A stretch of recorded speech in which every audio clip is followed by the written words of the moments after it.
સીતારામ।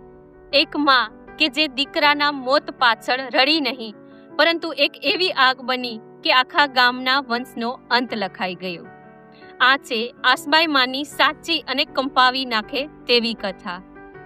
અષાઢ શ્રાવણની લીલીછમ ધરતીમાં લાલપુર તાલુકાના ચારણતુંગી ગામનો યુવાન ચારણ ખીમાણંદ ભેંસો ચરાવતો હતો।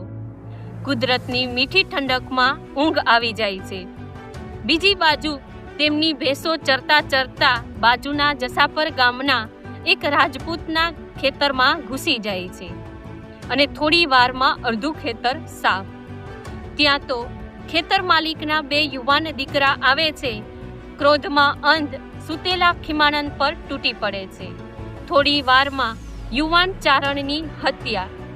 આ સમાચાર આખા ગામમાં ફેલાઈ જાય છે। ચારણ હત્યા એ મહાપાપ ગણાય। આ સાંભળી અને ગામના વડેરાઓ ચારણતુંગી ગામમાં માં આસબાઈના આંગણે આવે છે। હાથ જોડી માથું ઝુકાવી અને રડતા અવાજે કહે છે કે અમારાથી મહાપાતક થઈ ગયું, અમને માફ કરો, અમારાથી તમારા દીકરાનું મોત થઈ ગયું। આ સાંભળી અને આસબાઈ માનું કાળજું સળગી ઉઠે છે અને કહે છે કે તમે વગર વાંકે મારા દીકરાને વધેરી નાખ્યો, એનું પ્રાયશ્ચિત તો લાગશે જ। એમ કહી એ લીમડાનું દાંતણ ઉપાડી તેને ચીરી અને રોપે છે અને કહે છે કે જેમ જેમ આ લીમડો વધશે તેમ તેમ જસાપર ગામના રાજપૂતોના વંશનો નાશ થશે અને જ્યારે આ લીમડો સુકાઈને પડી જશે ત્યાં સુધીમાં તો ગામનું રાજપૂતોનું એક એક ખોરડું નાશ પામશે। આમ કહી અને ચારણોને પણ ચેતવણી આપે છે કે આજથી જસાપર ગામના અન્નજળનો ત્યાગ કરો, નહીતર તમારી પણ આ જ દશા થશે। અને માં આસબાઈ કહે છે કે મારે તમારા મસાણમાં નથી મરવું। એમ કહી પોતાનો દીકરાનો મૃતદેહ ખોળામાં લઈ અને ચેહ પર બેસી જાય છે।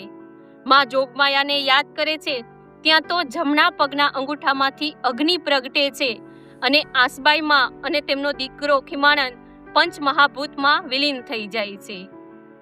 હજી પણ કહેવાય છે કે આ લીમડાનું થડ ચારણતુંગી ગામમાં ચારણોના કુળદેવીના મંદિર પાસે પડેલું છે। એટલા વર્ષોના તાઢ તડકા છતાં પણ આ થડ હજી સળ્યું નથી। આ કથા માત્ર શાપની નથી, પરંતુ એક માના અન્યાય સામે ઊભી રહેલી આગની કથા છે। સમાજ માટે એક જ સંદેશો છે કે ક્રોધમાં કરેલું એક પાપ આખા સમાજનું પેઢીનું ભવિષ્ય ખાઈ જાય છે। જય ભારત,